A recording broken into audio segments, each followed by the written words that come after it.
Chapter 311 The last you are listening at Novel Full. Audio. A few days passed in tense anticipation. Sunny spent them doing the same things he had been doing before. Training and preparing mentally for what was about to come. He had a lot of things to do. First came his technique, which was based on the flowing battle style that Nephias had taught him, with elements of Shadow Saint's grounded style added to its adaptive foundation. His skill was growing sharper and sharper, slowly being elevated and solidified at the level that his current understanding of combat allowed. Sunny was not a novice anymore. He survived hundreds of deadly battles, and each left him stronger and more experienced than he had been before. But perfecting his technique was still not easy, because he had to make himself indomitable first, and then turn that firmness into flexibility. Now that Sunny finally had free time, he also used it to adapt his style to the new reality of his improved physical limits. Many things that had not been possible for him before the journey to the Hollow Mountains became possible now. The way he approached combat had to change, too. All of it took effort and a lot of thought to achieve. Second came the Shadow Dance. Sunny was still at the stage where he was slowly forming a practical set of moves to train in that elusive style. He felt as if he was now only one final step away from turning his vision of the Shadow Dance into reality. However, he seemed to be lacking some crucial ingredient. He needed one last push, one moment of inspiration to make that final step. Still, his exercises weren't useless. Until that moment of inspiration came, they helped condition his body and mind, make them adaptable and malleable like shadows. When the last revelation appeared, they would be able to receive it. After each intense training session, every muscle in his body ached, and a wave of mental fatigue washed over him. Third came the most important task. He had to turn his mind and soul into a fortress that would withstand the shock of the future. He had to achieve the type of clarity that would allow him to emerge victorious on the other end of it all, and for now, this task was turning out to be the most unattainable. It was hard to shape one's body and mind into a perfect tool, but it was so much harder to do the same with one's soul. However, this was exactly the barrier he had to overcome. Just like that, 6 days passed. On the 7th day after his departure, Kai finally returned. The charming young man seemed tired and ragged, his armor and clothes covered in dirt, dust, and dried blood. The quiver of arrows he had taken with him was now empty, and there were shallow cuts on the fabric of his jacket. Sunny's shadow had kept watching the skies above the bright castle all this time, so he was one of the first to know. By the time Sunny arrived at the small room that served as Nef's council chamber, Kai was already there, sitting by the fire and greedily drinking water from a crude clay cup. Effie was by his side, pushing a plate of food into his hands. Noticing him, Kai smiled weakly. "Hey, Sunny." Sunny hesitated for a bit, then approached the beautiful young man and patted him on the shoulder. "Hey, Kai. Welcome back." Neither he nor Effie spoke after then, giving their friend an opportunity to catch his breath and waiting for the rest to come. One after another, Cassie, Castor, and Sishan appeared in the room and greeted Kai. Nephias was the last to enter. She glanced at everyone and then sat down near Kai. After hesitating for a few moments, she looked him in the eyes and asked, "How many?" Kai remained silent for a while, a solemn expression slowly appearing in his eyes. Finally, he turned away and sighed. One word escaped his lips. "None." His voice echoed in the small room, making the faces of people gathered there darken. "I scoured the labyrinth, looking for any sign that a sleeper passed there recently. But there were none. There was no one alive and no bodies, not even a single fresh bone that I could find. The spell, it did not send anyone to this hell, not this year. And it won't the next one, too. Just as I thought." Sunny sighed. Sometimes, it was nice to be mistaken. 15 years ago, the spell had sent 7 people to the Forgotten Shore. The next year, it had been twice as much, and then more and more. Eventually, Hundreds of sleepers had been arriving in the Dark City after each winter solstice, up until last year, when only 4 of them, Sunny, Nephis, Cassie, and Castor, had come. 3 more had perished in the labyrinth without ever reaching the cursed ruins. Because of that, inhabitants of the Bright Castle came up with a theory that the number of people sent to this region of the dream realm by the spell followed a certain cycle. If they had been right, then at least 14 sleepers would have appeared somewhere in the labyrinth a week ago. But Sunny never believed in that theory. In his mind, the 4 of them had never been meant to start a new cycle. He had always thought that, instead, they were meant to be the last. The last chance the spell had given to the people of the Forgotten Shore. And now, he knew that he had been right. With a sigh, Nephis slowly nodded and stared at the fire burning in the hearth for a bit. Everyone stood silently, waiting for her to make a decision. Finally, she said without looking at them. "Tell everyone to gather in the throne room. I will speak to them." Without wasting any time, Castor bowed slightly and left the room. Effie gave her a short look, and then followed him. So did the rest. Sunny was the last one to leave, his heart beating like a drum. It is beginning. Chapter 312 Invisible Chains. You are listening at NovelFull.audio. 500 people stood silently in the magnificent great hall of the ancient castle. Beams of sunlight were falling through the tall windows, making the air appear bright and effervescent. There was no sign left of the terrible bloodshed that had happened in this hall just a few weeks ago.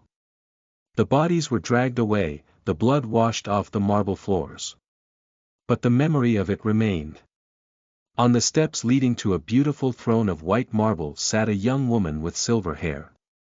Her ivory face was distant, and her clear gray eyes were calm and heavy. Hundreds of people were looking at her, waiting quietly for their lady to speak. Finally, Changing Star sighed. A moment later, her voice resounded in the throne room, reaching far and wide. Dreamers of the Forgotten Shore. A week ago, I sent several scouts into the labyrinth to look for those young men and women who, like us, were sent to this cursed place. Among them was Nightingale, whom you all know. He spent 7 days searching for them. But he didn't find anyone. Not even a single sign of their passing. This year, no one has come. A wave of stunned whispers ran through the crowd. Sunny glanced at the faces of people gathered in the great hall, noticing different expressions on them.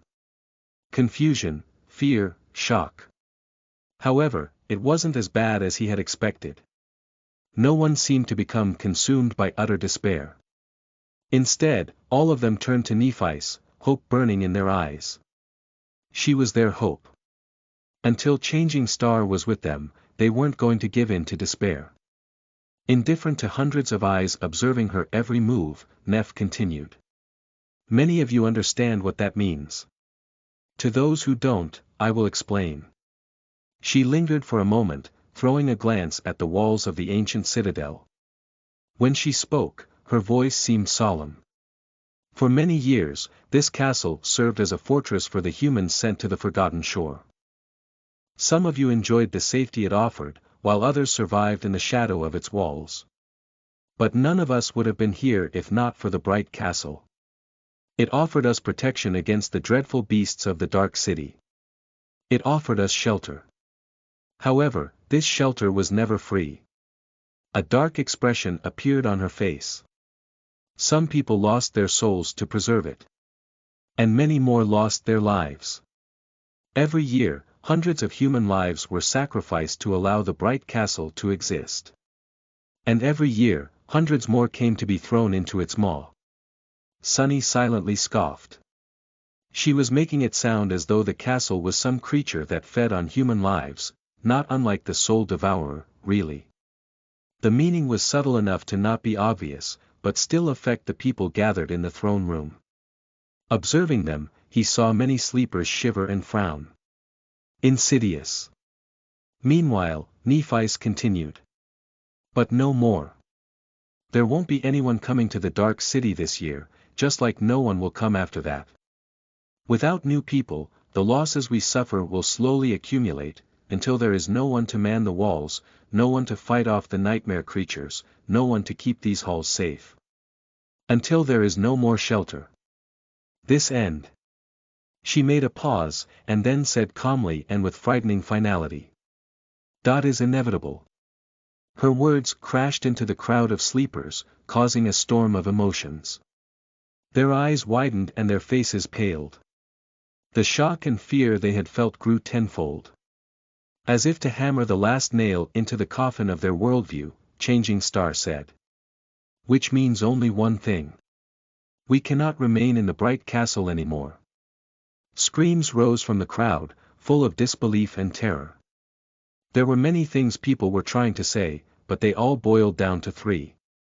What do we do? How do we save ourselves? And save us, Changing Star. Sunny smiled. Nephice remained silent for a while, letting the chorus of screams wash over her. And then, white flames ignited in her eyes, making everyone fall silent. Her voice resounded once more between the walls of the great hall, penetrating through the crowd like a sharp blade. But this not the end of us. A long time ago, I made you a promise.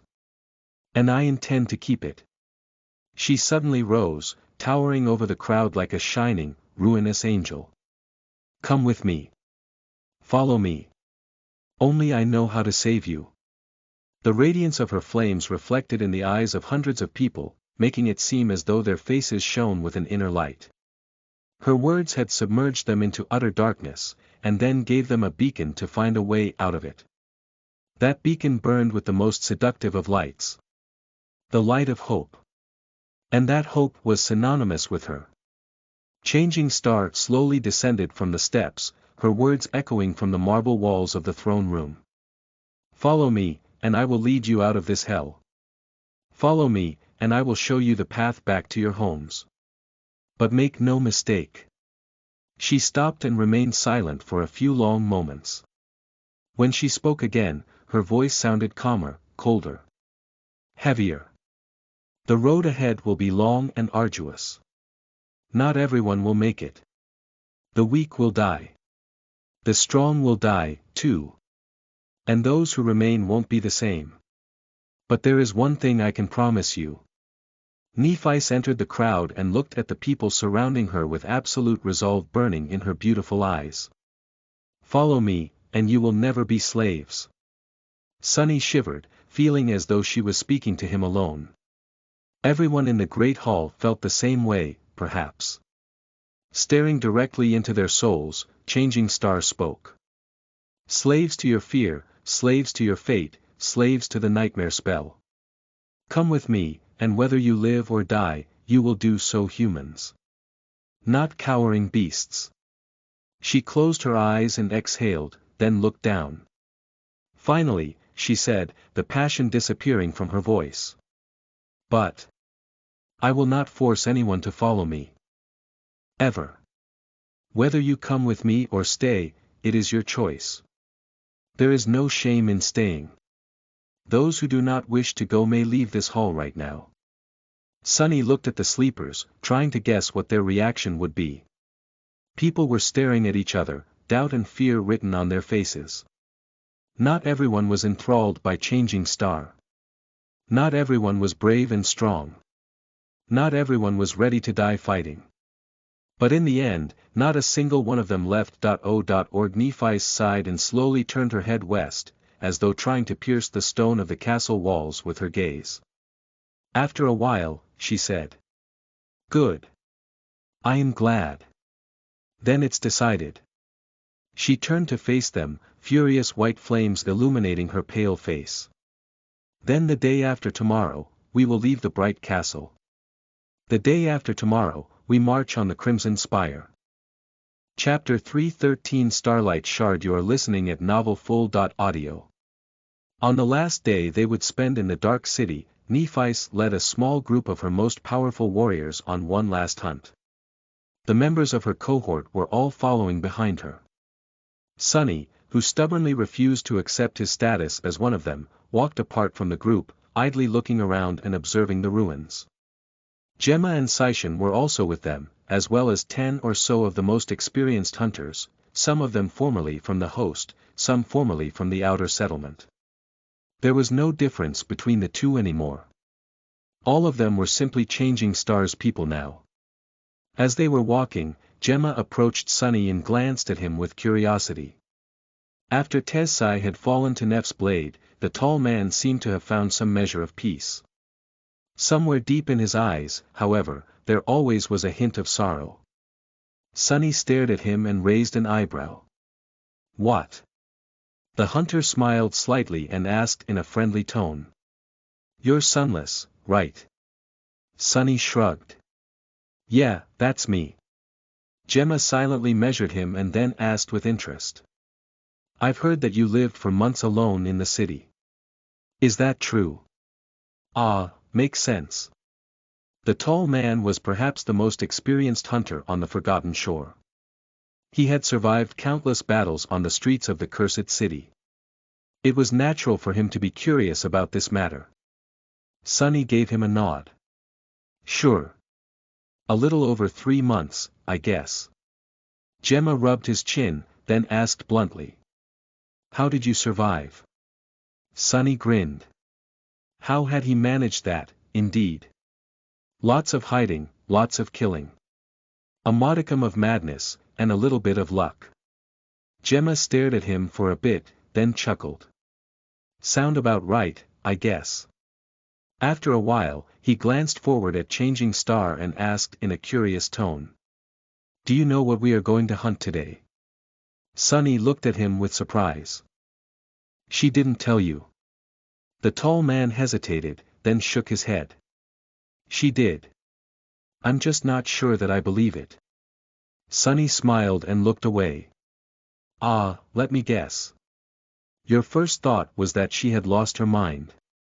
What can I say, get used to that feeling. After a few moments of silence, Gemma sighed. But how can we kill it? Poor guy. Sunny glanced at him, lingered for a bit, and then said. If my guess is correct, you know more about it than I do. And just like that, their conversation ended. By the middle of the day, they reached the eastern edges of the city and climbed the imposing monolith of the Great Wall. Standing on top of it, they saw the colossal crater and the headless statue that stood not too far away, its one remaining hand thrust toward the skies. Their prey was hiding in a vast underground chamber beneath that statue. Today, they were going to hunt the Lord of the Dead. At the base of the statue, the second arm of the priestess lay in the mud. Thousands of years ago, it had broken off and fell, crashing through the dome of the underground chamber. Now, there was a chasm in the ground that led into the lair of the Lord of the Dead. Many months ago, Sunny and the rest had used that breach to escape from the catacombs. Now, they were going to use it to descend into that darkness, instead. The ghastly master of the catacombs waited for them below. Sunny wasn't really surprised that Nephi's had chosen to return to this place. After all, the mountainous abomination was most likely guarding the last of the 7 shard memories. However, he was really curious about how exactly she was planning to kill it. Once everyone gathered around the hole in the mud, Changing Star glanced at him and said. Sunny, can your shadow take a look at the burial chamber? With a shrug, he sent the shadow into the breach.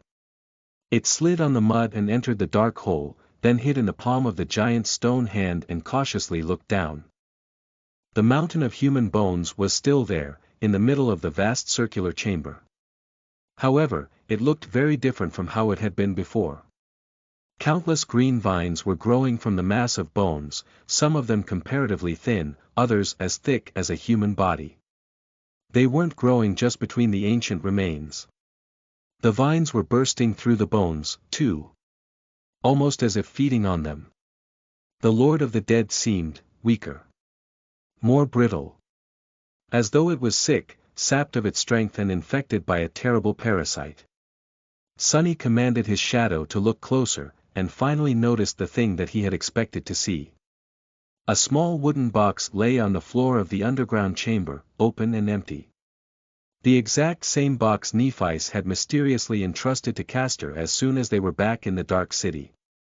From the words "the outer settlement hunter," that box had appeared on his pillow with a small note. That note had been written by Changing Star's spy, Seishin. And the contents of the box had been created for her by Kido, who was now dead. Kido had been the leader of the artisans. Her aspect ability allowed her to control and alter plants. This bone-eating vine, as it turned out, was her last creation and final masterpiece. Turning to Nephice, Sunny hesitated for a moment and then spoke, his words causing a subtle reaction in Gemma. The tyrant is heavily infected by Kido's vine. It seems to be considerably weakened. Changing Star nodded and remained silent for a few moments. Then, she said. Once we enter the chamber, the Lord of the Dead will attack us. Now that its power is reduced, and with the help of the Dawn Shard, we should be able to survive the onslaught. We should also be able to wound, and eventually kill it. Looking at the faces of everyone gathered in the shadow of the headless statue, she nodded and headed toward the breach. Let's go. Soon, Sunny was trying to survive the fury of the Lord of the Dead once again. But this time, it was not as hard as it had been before. He had become stronger, and the horrible creature had become weaker. His memories were augmented by the Crown of Dawn, and Saint was now a demon. There were also more humans resisting the tyrant today. That was not to say that the battle wasn't harrowing and perilous. In fact, it was utterly lethal. The humans fighting the monumental nightmare creature were surrounding it, dodging the long limbs of the tyrant and trying to attack it when an opportunity presented itself. Kai was zipping in the air, providing support and bringing the wounded away from the fight. They were only alive because the attacks of the Lord of the Dead were now slower and less devastating than before. With some preparation, both Effie and Saint could withstand one or two with the help of their shields. Castor was able to deliver several cuts to it with its ghostly blade, while Seishin had broken one limb completely with her graceful war hammer. Each strike of the sunlight shard seemed to bring immense pain to the Lord of the Dead. But nothing hurt it more, of course, than the incandescent blade of Changing Star. Together, they dealt more and more damage to the terrible creature, despite the fact that many of them were now either severely wounded or dead. The tyrant was being consumed from within by the green vines, and broken from the outside by their weapons. And then, after a long and arduous battle, a huge layer of bones fell from the body of the Lord of the Dead, revealing its inner core. That core, which was made of human skulls and coagulated blood, was absolutely terrifying, malignant, and abhorrent. In its death, a shape of a fat white maggot could be seen, curled into a ball. At that moment, Effie suddenly stepped forward, twisted her body, and threw the dusk shard as a discus with a deafening cry. The shield that was said to contain the weight of the heavens streaked through the air with terrible speed and hit the inner core of the tyrant, crushing through it like a wrecking ball. It cut the maggot in half and exited the body of the Lord of the Dead from the other side in a torrent of broken bones. Then it fell to the ground, shattering the stone floor of the chamber and sending a net of cracks running through it from the point of impact. The mountain of bones froze, shuddered. And then, it crumbled. Everyone stared at Effie, shocked, hope burning in their eyes. On her face, there was a dark, mournful expression. Belatedly, Sunny remembered that the members of the original cohort that the boisterous huntress had belonged to all perished here, killed either by the undead army or the Lord of the Dead itself. A few moments later, Effie sighed and turned her face away, hiding it from everyone. Then, she raised a hand and made it into a fist. That was her letting them know that she had received a memory from the kill. A shard memory. The last one there was. Chapter 314 Leaving the Dark City. You are listening at NovelFull.audio. After everything was done and Nephice used her flames to heal those who survived, they returned to the city through the catacombs. Perhaps she wished to eviscerate the army of undead monsters that were now left without the tyrant to bring them back to life. But in the end, they were met with nothing but silence. The horde of ferocious skeletons that had once almost cost Sunny and the rest of the cohort their lives was no more. The dark tunnels stretching beneath the ruins were littered with piles of bones, which were slowly turning into dust. It seemed as though the moment the Lord of the Dead had been destroyed, its servants had perished, too. After a while, the group of humans emerged from the collapsed tower of the lighthouse and continued on its way back to the bright castle. They were going to spend their last night there before leaving the dark city behind. In a small room in the depths of the ancient citadel, 7 people gathered around a table. They were Sunny, Nephis, Cassie, Castor, Effie, Kai, and Sishan. Beyond the walls of the castle, the absolute darkness of the night had devoured the world. Nightmare creatures were prowling the cursed ruins, and somewhere far away, black waves were crashing against the indomitable granite surface of the city wall. Inside, the cold light of a memory lantern illuminated their faces. Strangely, everyone was silent, as though not sure what to say. Finally, Sunny broke the silence by yawning loudly. "Shall we get on with this? Tomorrow is going to be a long day, and some of us need their beauty sleep." He threw a sideways glance at Kai, thought for a bit, and then added. "Actually, every day after today is going to be a long one. So let's just do it." Nephi stared at him for a few moments, then echoed his words. "Do it." With that, they summoned their memories. An austere tachi and a ghostly stiletto appeared in Sunny's hands. A graceful war hammer with a narrow beak appeared in Sishan's. Effie summoned her beautiful bronze spear and a heavy round shield. Finally, a simple band of metal decorated with a single gem weaved itself from light and rested gently on Changing Star's head. They were the shard memories. Dawn, zenith, dusk, midnight, sunlight, moonlight, and starlight. The last memory was a short, flowing white cloak that draped itself around Effie's shoulders. This was the shard she had received after slaying the Lord of the Dead. For a few moments, no one moved. Then, Effie said. "So, what now?" Nephis titled her head a little, then frowned. Finally, after some time passed, she said. "Come closer." When they did, something unexpected happened.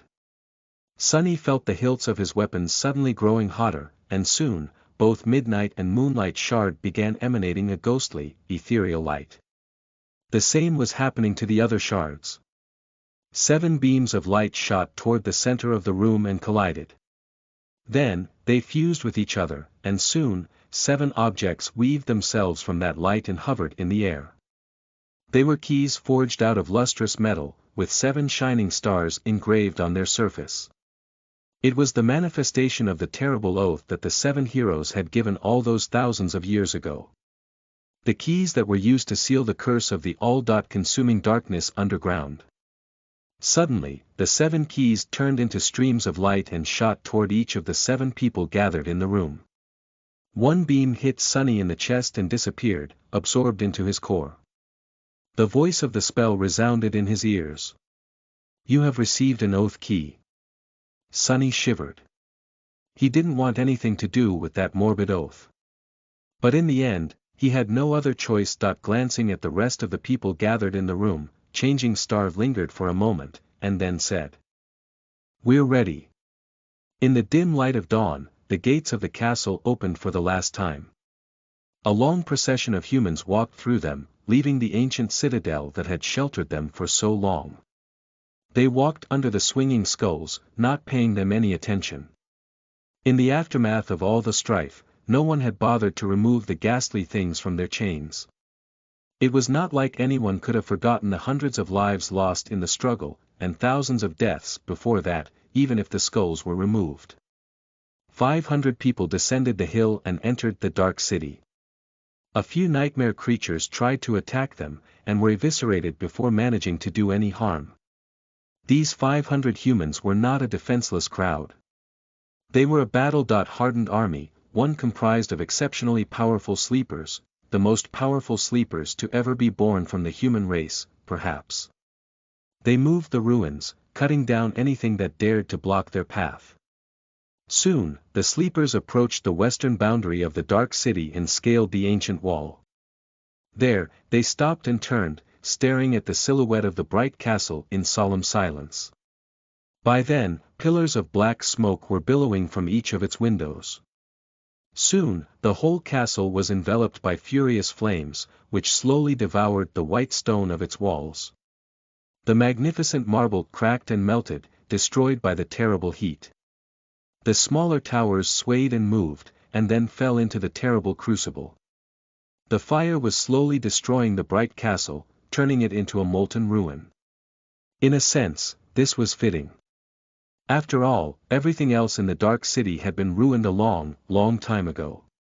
Surprisingly, this act of destruction was not Changing Star's idea. She wasn't the one who ordered to burn the bright castle behind them, like a final gesture to hammer it into everyone's souls that there was no way back anymore. Sunny would have expected something like that from Nephi's. But no, it was the decision of the people themselves. They wanted to destroy the ancient citadel, because they hated it. They hated these ancient, blood-soaked stones only a little bit less than they needed them to survive. And now that they were leaving, they wanted to erase the bright castle from existence. Perhaps if it was gone, the memories of all the darkness that they had witnessed there, and were the perpetrators of, would disappear with it. After a while, the misshapen, twisted silhouette of the dying fortress was completely hidden by the fire and smoke. Slowly, the silent sleepers turned away from that sight and looked far away into the distance. They were looking west. That was where they were going. To lay siege to the Crimson Spire. One after another, the sleepers descended from the wall and left the dark city behind. Chapter 315 Siege of the Crimson Spire, 1. You are listening at NovelFull.audio. In the cold light of dawn, a gargantuan crimson tower was rising from the labyrinth. From this distance, it looked like a bloodied sword that some primordial titan had thrust into the heavens. The crimson coral streamed from its walls like the blood of gods, spreading out from the base of the spire to devour all of the forgotten shore. The tower itself seemed to stand on an island, which was surrounded from all sides by black water. Even though the sun was already climbing up, this part of the cursed sea did not disappear. Instead, it lingered and moved endlessly, forming a giant whirlpool. Unclear shapes could be seen moving under the surface of the black water, drowning the hearts of humans who dared to approach the spire with dread. Sunny looked up, at the endless expanse of the Crimson Tower, and paled. Up close, it looked even more ominous, oppressive, and terrifying. He struggled to believe that this cyclopean structure had been built by human hands, let alone that it had been their salvation once, a long time ago. Now, the Crimson Spire looked nothing but twisted, eerie, and utterly evil. It emanated a sense of harrowing power that no human could ever hope to challenge. And yet, this was exactly what they were going to do. Turning away, he glanced at the camp of the Dreamer army. For the past week, the 500 of them had traversed the labyrinth to reach this place. Some had perished along the way, but not as many as he had expected. For that short journey, luck had been on their side. In these days, they had slaughtered countless nightmare creatures and somehow managed to avoid attracting the wrath of the dwellers of the deep. They had seen the headless statue of the Lord that stood halfway between the dark city and the Crimson Spire, and many other wondrous and terrible things. And now, they had almost reached their goal. People were busy preparing for the battle. The dread they had felt at dawn, after looking at the Crimson Spire, which was now so close, turned into grim determination and resolve. Everyone was making final preparations. Some were checking their armor and weapons for the last time. Some were hurriedly building makeshift fortifications. Some were praying, begging the dead gods to save their lives. Truth be told, Sunny was the only person who appeared to be idle. Well, what did they expect? Nephi still had not told him what exactly his role in the battle was going to be. Not that he was obligated to listen, of course. With a sigh, he turned to the other members of the cohort, who were gathered around a fire, discussing the plan of the battle for the 100th time. Everyone seemed uncharacteristically somber today. One after another, they left to join in the preparations. Soon, Changing Star was the only one left. With a bit of reluctance, Sunny approached her and sat down, staring at the fire. After a while, he said. "This is very strange, don't you think?" She glanced at him and raised an eyebrow. Nephi's had changed a lot since the first time they met, but also remained exactly the same. She was still calm and confident, with ivory skin and beautiful silver hair. She was still strong and full of conviction. It's just that her eyes seemed a bit hollow these days. "What is?" Sunny shrugged. "Just, all of it.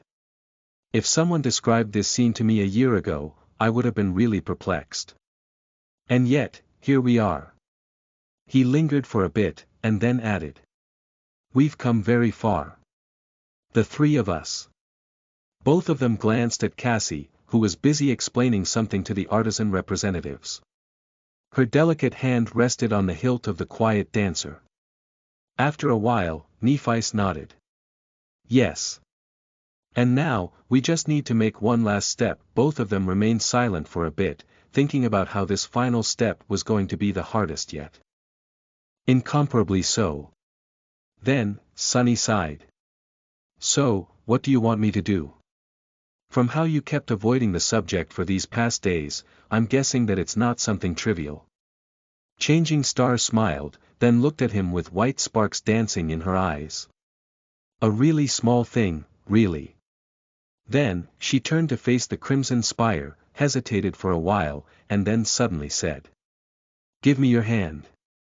When Sunny did, something traveled through her cool skin into his shadow core. He summoned the runes and looked at them, already knowing what he was going to see. And there it was, listed among his memories.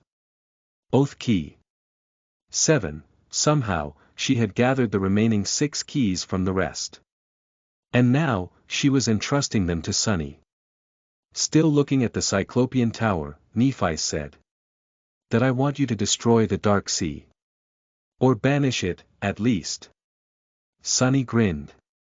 "A really small thing, indeed." Very soon, the sun rose higher, and the dark whirlpool surrounding the Crimson Spire became a little smaller. Several bridges of red coral rose from its depths, connecting the island to the rest of the forgotten shore. And out there on the island, countless silhouettes suddenly began to move, crawling out of the crimson mounds. They were the nightmare creatures guarding the cursed tower. All kinds of horrors were among them. There were members of the Carapace Legion, scavengers, centurions, and demons. There were colonies of carnivorous worms, giant centipedes that secreted corrosive oil, and eerie vines that crawled on the ground like snakes. There were creatures that looked like black masses of rotten bones, and creatures that looked like humanoids made of rock, with terrible maws full of jagged fangs. There were swarms of translucent insects that devoured everything in their path and massive spiders clad in iron armor. There were beasts that could shoot deadly bone spears from their bodies and beasts that could turn their prey to stone with their gaze. There were corpses with red flowers growing from the holes in their flesh and giant abominations that resembled praying mantises, if those were made of glass and blood-red clay. And many more that Sunny had never seen, fought, or could describe. All of them moved together in strange harmony, devoid of the usual territorial aggression that forced the nightmare creatures of different tribes to fight each other. They were subjugated by the Crimson Terror and now served to guard the spire. Like a terrible wave, the horde of monsters rolled over the bridges of crimson coral and flowed toward the human army. From his position at the back of it, Sunny could clearly see the bodies of those standing in the front line tremble and take an involuntary step back. Someone even dropped their weapon. A moment later, Effie's loud voice rolled over the rows of sleepers. "Stand your ground, wretches. If anyone runs, I'll kill you myself." Strangely, her irritated shout calmed down the fear in their hearts. A moment later, however, it was drowned in the cacophony of the approaching horde. The battle for the Crimson Spire had begun. Chapter 316 Siege of the Crimson Spire, 2. You are listening at novelfull.audio. On the outskirts of the Crimson Spire, there were no more passages and tunnels in the coral. It was just a solid red mass, an unbroken surface of the strange living substance that had devoured the forgotten shore thousands of years ago. Currently, Effie was standing on that surface. Several hundred people were standing beside her, staring at the approaching wave of nightmare creatures with horror and shock. All of them knew what was going to happen once they reached the spire, but even then, the sight of it was terrifying. She was at the center of the front row of these frightened people, supposedly in command of them. With her tall stature and lean, powerful figure, Effie stood out among the rest of the sleepers. Her archaic armor glistened in the light of the rising sun, and on her shoulder, there was a flowing white cloak weaved from starlight. She held Zenith in one hand and Dusk in the other. Effie seemed like a bastion of strength and resolve in the sea of fear. A mythical hero that had stepped into the mortal realm from an ancient legend.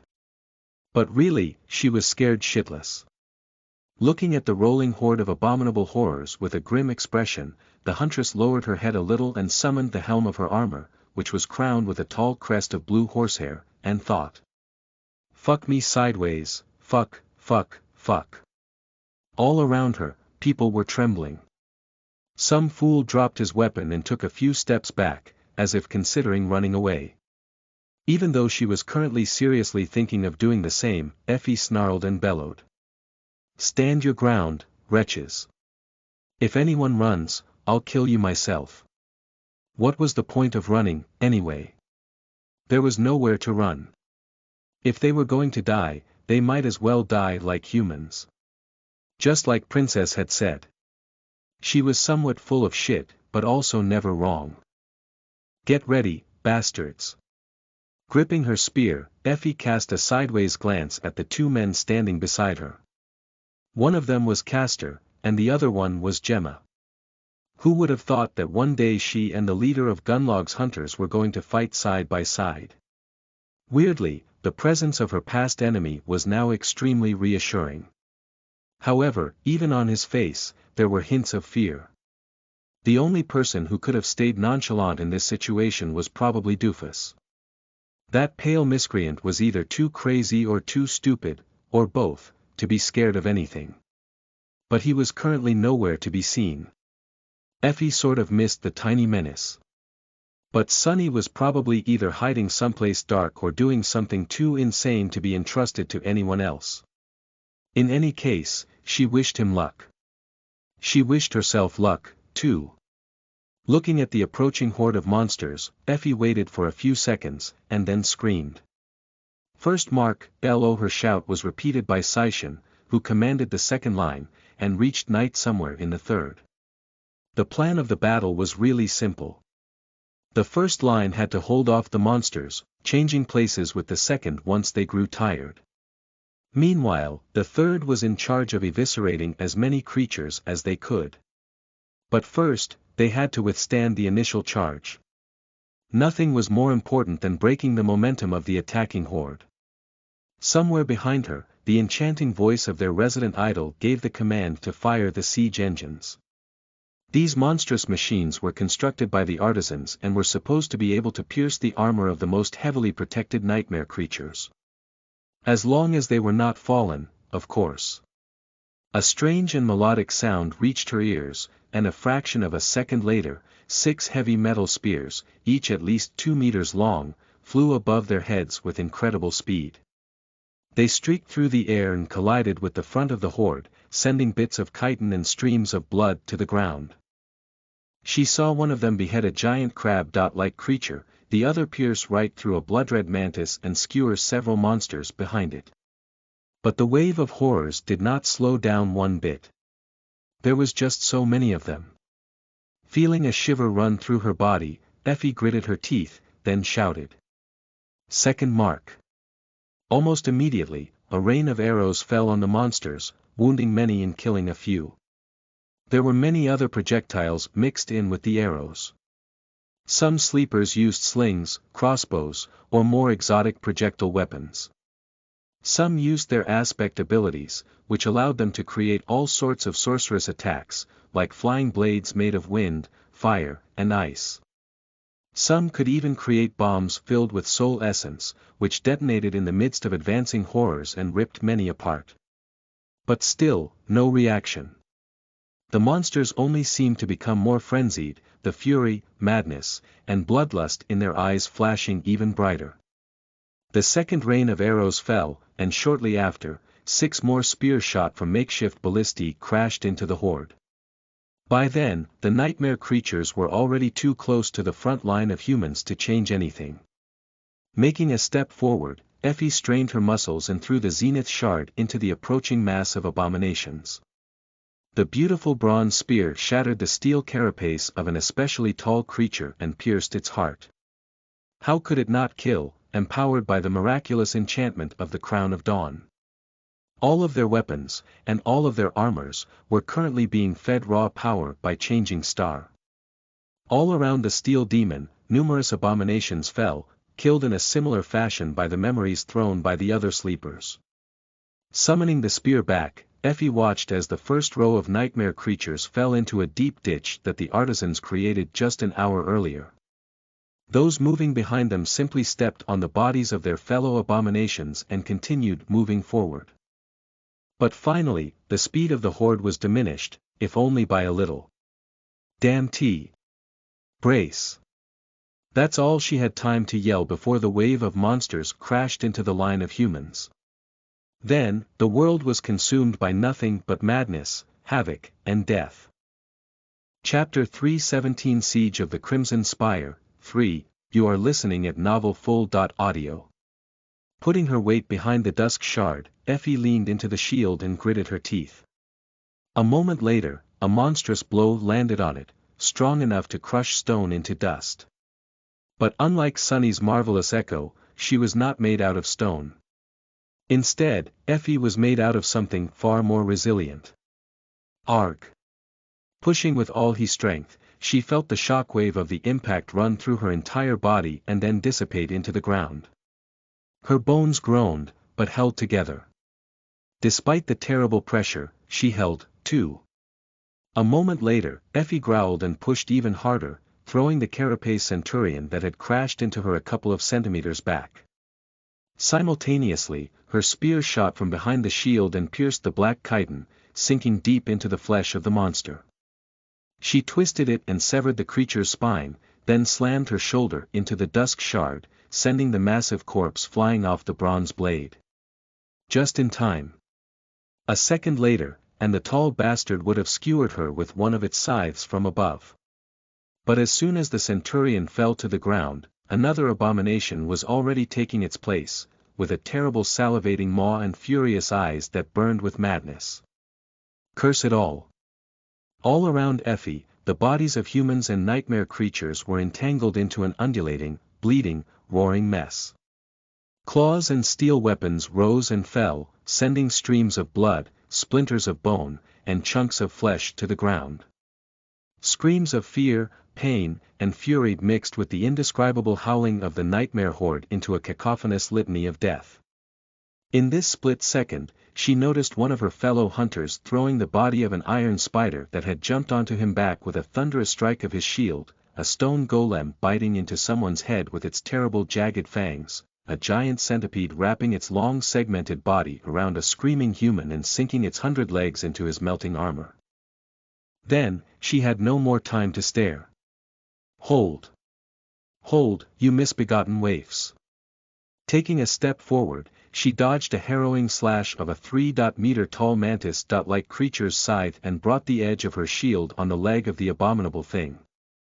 The thin limb practically exploded, sending the monster crashing down, right on the blade of her spear, which flew upward and turned the head of the mantis into a red smudge. Before the creature even fell to the ground, Effie had already spun, receiving a rain of blows on her heavy shield. Her spear lashed out from behind it, piercing the body of the attacker through the heart. Blood flower. Effie held her breath and kicked the rotting primate in the chest, sending it flying back before too much of the damned pollen escaped the wound. The body of the blood flower host collided with another monster and exploded into bloody chunks from the force of the impact. You have slain. Noticing a shadow move to her right, Effie turned and thrust her spear forward. But at the last moment, she pulled it back. The point of the bronze blade stopped just a few centimeters away from another human's face. For a fraction of the second, they stared at each other, Effie with confusion, the vaguely familiar young man with belated fear. Then, a massive shadow moved behind him, and the youth's head suddenly separated from his shoulders in a stream of blood, cut off cleanly with one slash of a metal demon's blade. Damn. Effie looked up at the terrible creature. But before she had time to react, something crashed into her from the side, sending a wave of pain through her body. With a grunt, she slid on the bloodied coral and twisted her torso to put Dusk Shard between herself and the attacker. A quick glance let Effie know that her armor was still intact, even if just barely. The point of impact was covered with seething acid, which was biting into the metal, trying to burn through it.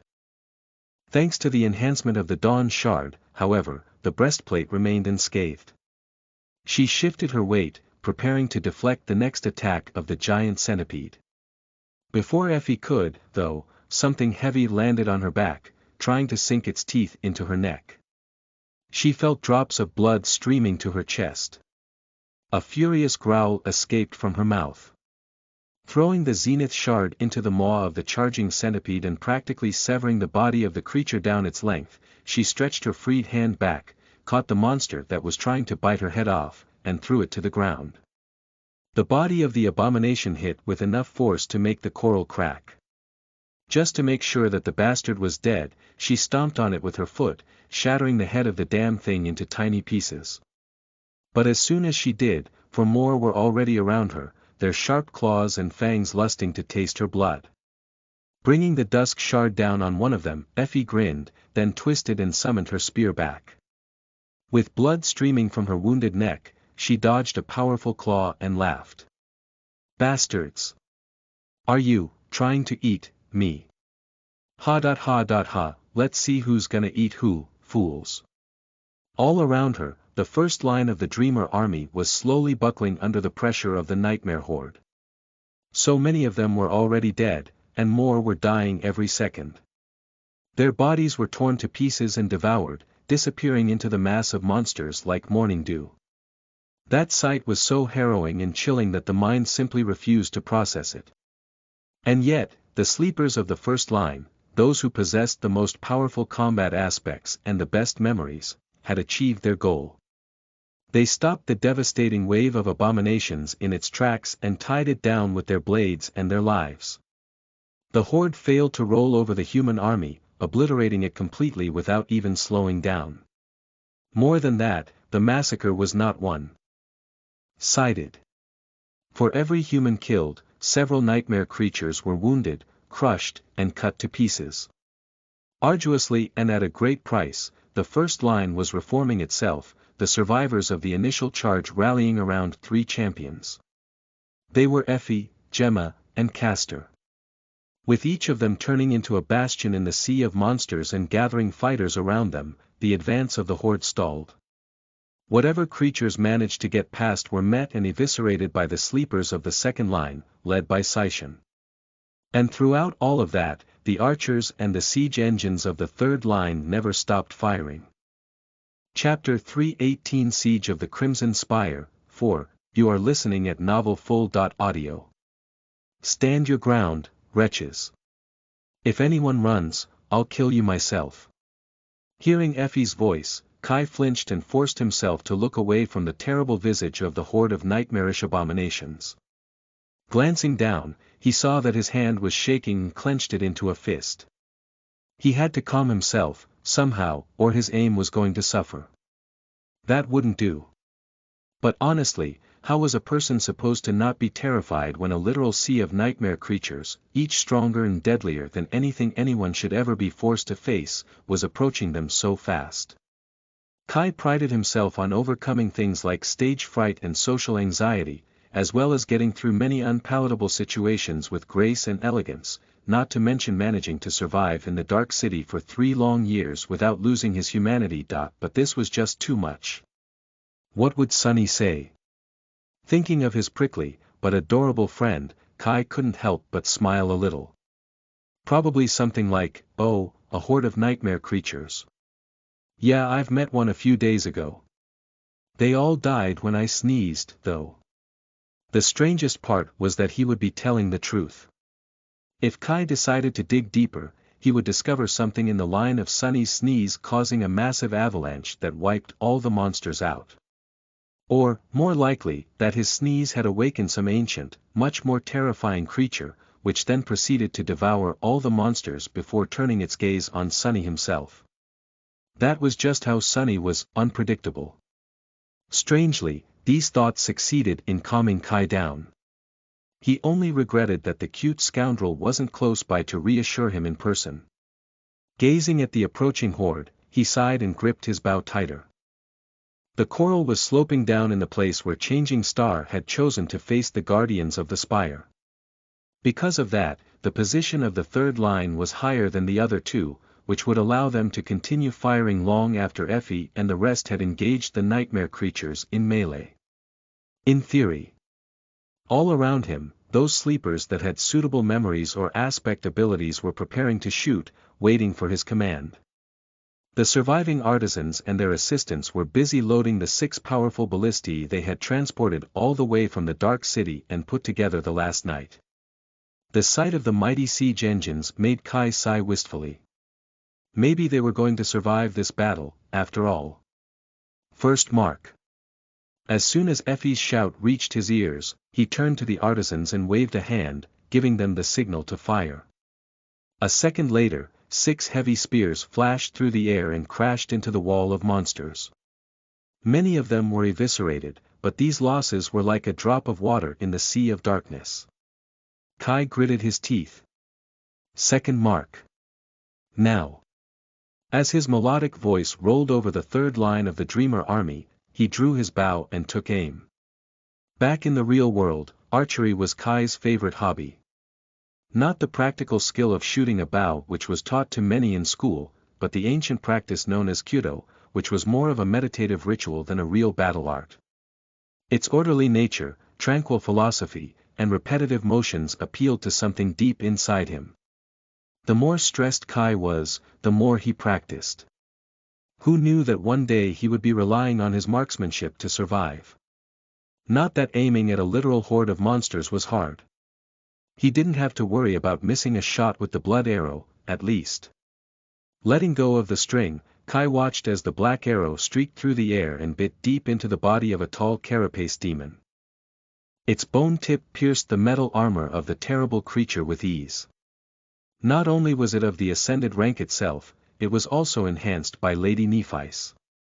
Very few creatures could resist his attacks. Keep firing. Kill as many as you can. The demon swayed, then fell to the ground. Kai felt the weakness that overtook him every time he summoned the morbid memory dissipate, and called upon the blood arrow again. However, he didn't get to take his second shot before the wave of abominations crashed into the line of sleepers. For a second, Kai was stunned by the harrowing sight. The scale of the massacre that was happening below him was just too vast to comprehend. His heart was instantly constricted, full of worry for Effie. And all the other people he knew. With a desperate grimace contorting his face, Kai aimed and shot again. And then he did so again, and again, and again. Everyone around him was doing everything in their power to kill as many nightmare creatures as they could. Arrows, magical projectiles, and heavy lances launched by the ballistae rained on the ghastly horde, reaping countless lives. But it was not enough, not nearly enough. Seeing so many people be torn to pieces and devoured while trying to protect him and the other archers, Kai couldn't help but wish that he could do more. If only I could fly up and get a better shot, if only I could get closer. But he couldn't. While others lost themselves in the battle completely, Kai had to keep a cool head. After all, he was responsible for the third line of the Dreamer army. The lives of all these young men and women depended on him. That was why he kept his eyes on the merciless gray sky. Just a few meters above them, almost invisible in the bright light of dawn, a vast net made out of sharp iron wire was drawn above the battlefield. The wire for this net was collected in the labyrinth, from those areas where iron spiders were known to nest, and fashioned into the aerial barrier by the artisans. It was meant to protect them from the terrifying creatures that could fall at any moment from the skies. After all, the Crimson Spire did not only have a terror and a horde of guardians. It also had its messengers. Chapter 319 Siege of the Crimson Spire, 5. You are listening at NovelFull.audio. Draw your bows. Take aim. Endure. Kai's words were meant to keep the morale of his troops more than they were meant to serve as actual instructions. To tell the truth, he did not have to do much, at least not yet. There were no such things as coordinated volleys when it came to archers. Everyone just had to send one arrow after another into the seething mass of nightmare creatures, as fast as they could. He had to do the same, too. On the ground near him, several quivers full of arrows waited for their turn. Kai was shooting without a respite, alternating between using the blood arrow and these mundane ones. It took time for the ghastly memory to return to his hands, so he had to use something else in between. A good archer had to be able to fire 12 times in a minute. An excellent one, twice that. Gritting his teeth, Kai drew his bow, took aim, held his breath, and fired. Every movement had to be efficient, quick, and precise. As soon as one shot was done, another one immediately started.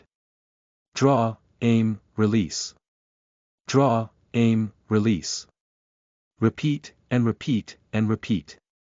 In these moments, he had become less of a human, more of a methodical battle machine that ran on all cylinders without stopping even for a moment. He put an arrow in the eye of a terrible abomination that looked like a giant snake made of seaweed and rotting flesh. Another pierced the chest of a massive bestial primate and impaled him on the carapace of a mantis-like creature.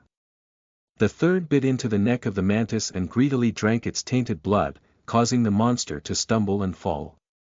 Kai felt like he was drowning. Back in the waking world, archers were always portrayed as nimble, graceful warriors, someone who excelled in agility and speed as opposed to brute strength and physical might. They were beautiful maidens, elegant youths, and cunning rogues.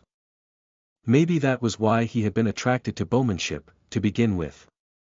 The reality, however, couldn't be further from the truth. It took a lot of strength to pull the string of a combat bow. The draw weight of a good bow was as much as 50 kilograms, on average. 20 times the weight of a sword. And memory bows like his were much more monstrous. They were never meant for mundane humans, so pulling that string every few seconds burned through his stamina in mere minutes. Very soon, Kai's muscles screamed in pain, and his lungs seemed to be on fire. But he couldn't stop, he had to keep shooting, no matter what. Keep at it. Draw, aim. Endure. How could he allow this insignificant pain, this unearned exhaustion to slow him down when out there, below, so many humans were dying in agony to keep the enemy away from the line of archers? Letting loose another arrow, Kai drew in a hoarse breath and glanced up, almost out of habit. However, this time, his gaze lingered on the indifferent gray skies. Then, his eyes widened. At some point, 5 black dots appeared high above the battlefield, flying in an eerily perfect circle above it. A cold chill ran down Kai's back. Messengers. 5 fallen monsters were observing the massacre that was happening below them with vile indifference. Even though he could not see their harrowing shapes too well, Kai could somehow feel their gaze. Why aren't they attacking? As if to answer his question, a smaller dot appeared from the clouds and fell down through the circle created by the messengers. And then, another. And another. Just a second later, countless nightmare creatures poured from the gray skies and dove down, swiftly approaching the ground. There were so many of them that their mass resembles a swirling black column of a colossal tornado. Kai trembled. His face paled. However, he did not allow fear to prevent him from fulfilling his duty. Skyward squads. Aim high.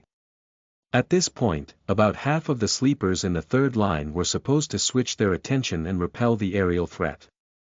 However, engrossed in the battle that was happening below, most of them didn't hear or understand his words. Kai grimaced. And then, his clear, enchanting voice rolled over the entire battlefield once again, this time easily piercing through the clangor and havoc of the terrible strife. Skyward. Squads. Aim high. This was the voice he had used to sing the most difficult notes in front of hundreds of thousands of people. Only the dead could not hear it. Brought back to reality by his voice, the archers quickly aimed at the sky. Just in time. Kai let the blood arrow loose, then saw it fly upward and hit one of the winged abominations in the chest. The monster convulsed and dropped vertically down, hitting the sharp wires of the iron net with a sickening sound. A tremor ran through the entire net, and drops of black blood fell to the ground. Stretching his hand to grab a mundane arrow, Kai had a moment to take in the sight of the descending swarm. For a moment, his heart was squeezed by despair. There were so many of the flying nightmare creatures that it was impossible to count them all. Among the swarm of horrors, there were the giant locusts he had fought before, massive abominations with hungry maws and bat-like wings, repulsive birds with fleshy tentacles growing from beneath their pale feathers, and many more. Horrors he had never seen and could have never imagined. And above them, 5 black dots continued to circle in the sky. Putting the arrow on the string of his bow, Kai banished fear and doubt from his heart and drew it. Then, he aimed at the closest of the abominations and willed it to die. A moment later, his arrow hit the creature right in the eye.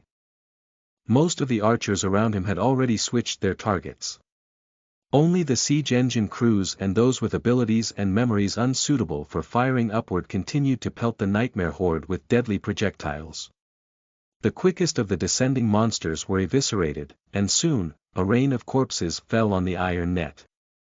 But a few lucky ones had avoided the arrows and dove down to devour the humans who stood on the ground. Kai held his breath when the first of them hit the iron wires at full speed. What if the net broke? But it did not, at least for now. The artisans had done their job well. Instead, the creature was instantly sliced apart, its body disintegrating into a rain of blood and strangely symmetrical chunks of flesh. The sight of it was morbidly fascinating. Thank gods. Reaching for another arrow, Kai found nothing but emptiness. Looking down in confusion, he saw that his quivers were empty. Have I used so many? Before he had time to process that thought, however, someone had already thrown 2 fresh quivers on the ground in front of him. Picking up an arrow with aching fingers, Kai inhaled through his teeth and raised his bow. Draw. Aim. Endure. Chapter 320 Siege of the Crimson Spire, 6, you are listening at novelfull.audio. Draw. Aim. Endure. Just as Knight shouted these words, Aiko tripped and fell. The bundle of arrows she was carrying in her arms scattered on the ground. Ouch! Picking herself up from the coral, she hurriedly gathered the arrows and dashed to the nearest archer, then placed them near his feet. In this battle, the role of people like her, those who were too weak to fight and did not possess a useful aspect, was simultaneously the most simple and the most chaotic. They were charged with supplying the sleepers participating in the battle with everything they needed, be it arrows, crossbow bolts, stones for their slings, or anything else. There were several teams of runners doing different things. Initially, she was supposed to help carry the wounded from the first and second lines to the makeshift hospital at the back of the formation. There, a few people with aspect abilities having to do with healing waited, ready to help. Her friend Stev was one of them. But as it turned out, there wasn't a lot of wounded in this battle. Most simply died on the spot. So she was left with nothing to do and ended up here, helping to supply the archers. She had just brought 2 quivers tonight, and was on her way. Wait, how crazy was that? Trying to catch her breath, Aiko glanced around and shivered. Crazy, this is crazy. The scene in front of her was just too bizarre to be true. Several hundred sleepers were besieged by a horde of nightmare creatures on the ground, with another falling on them from above. All that in front of an ugly, endless tower of crimson coral. Surely, she was dreaming. Of course you are. This is the dream realm, you dimwit. And yet, the weirdest thing of all was that she was stuck in all this craziness with none other than Night from Nightingale, the breathtakingly beautiful idol whose posters hung on the walls of most girls her age back home. Despite the fact that the two of them had known each other for more than a year and were even, on friendly terms, this fact was the one that pushed the surrealism of the situation over the edge. This was exactly the kind of weird dream a teenage girl like her would have. Just as she thought about that, someone fell to the ground a few meters away from her. Turning her head to the sound of a muffled curse, Aiko saw Stev and another sleeper carrying a crude stretcher. On it was a young woman, covered in blood and pale as a ghost, her leather armor torn apart and on the verge of dissipating. A moment before, Stev's partner had tumbled down. It appeared as though he was wounded himself, albeit not too seriously. Running up to them, Aiko took over and helped the ample giant keep the stretcher even. Carrying that weight with her tiny body was not easy, but she gritted her teeth and persevered. Together, they hurried to the back of the formation. On the way, they had to run past the desperate archers and the exhausted crews of the siege engines, who were slowly but surely running out of the massive lances to hurl at the rampaging horde. From the look of it, things weren't going well for the Dreamer army. Down below, the first line was in the process of being completely eviscerated. 3 islands of resistance still persisted in the sea of monsters, but Aiko didn't know how much longer those poor people would be able to hold. The second line was now entangled with the nightmare creatures, too. The initial plan had been for these two forces to switch positions to give the exhausted warriors time to rest, but now, it was never going to happen. Up above, more and more corpses were falling on the invisible iron net. Despite that, the number of the flying abominations did not seem to diminish at all. The metal wires were groaning, having to carry more and more weight. Are we all going to die? Feeling cold dread spread through her body, Aiko trembled and involuntarily turned her head to the tallest point in the Dreamer army camp. There, on a protruding mound of crimson coral, she saw 3 figures. One was Saint Nephis herself. The other was her blind oracle. And the third? Wait, what is that guy doing there? The third person was none other than Sunny, the strange young man who had gotten her into this mess to begin with. After joining the Changing Stars faction, Aiko had quickly learned who the important people were and what positions they held in the Bright Ladies cohort. Everyone's role was clear and easy to understand. Except for Sunny. What role that pale youth played was entirely unclear. People seemed to consider him a member of Lady Nephis' cohort, but Sunny himself always insisted that he was not. He was thought to be a competent fighter, but actually, no one had really seen him fight. Most people just knew him for his tendency to keep to himself, ridiculous bragging, and carefree attitude. They simultaneously respected him for being Changing Stars scout and considered him mostly harmless. However, Aiko did not think that Sunny was harmless. She had seen him appear from the shadows and kill the guard who had been strangling her with one relaxed move, as though getting rid of an insect. In her mind, Sunny was very mysterious. He was a wild card. Seeing him with Lady Nephis now, she suddenly felt a tiny bit of hope. Maybe Changing Star had a plan. Maybe they were going to survive, after all. Aiko. Move your short legs faster, will you? Frowning at Stev's remark, she looked at the ground and concentrated on not slowing her giant friend down. Soon, they reached the hospital and placed the stretcher on the makeshift table. Stev dashed to retrieve his tools. But it was too late. The young girl on the stretcher was already dead. Aiko remained motionless for a bit, staring at the ground. After a while, Stev cautiously touched her on the shoulder. Hey, are you okay, shorty? She wiped her face, then nodded. Yeah. I'm fine. Gotta run, though. Those arrows aren't going to carry themselves. Stev lingered for a bit, then tried to smile. All right. Stay safe. She smiled and nodded again. Yeah. You stay safe, too. With that, Aiko turned around and ran out of the tent. Outside, the battle was only growing more ferocious.